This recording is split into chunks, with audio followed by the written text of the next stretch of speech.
वक़्त को तब मैं तेरी रफ्तार कहा करता था। वक़्त को तब मैं तेरी रफ्तार कहा करता था। जब तेरे प्यार को ही प्यार कहा करता था। तेरे होने से समझता था कि दुनिया तुम हो। तेरे होने से समझता था कि दुनिया तुम हो।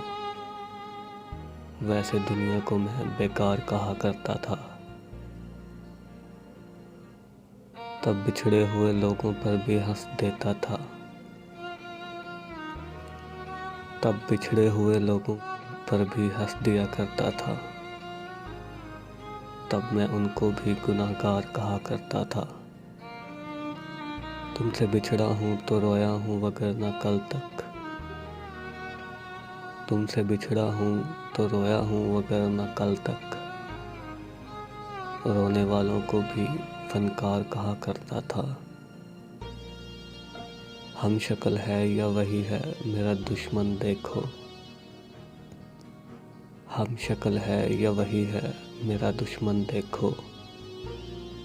ऐसे एक शख्स को मैं यार कहा करता था।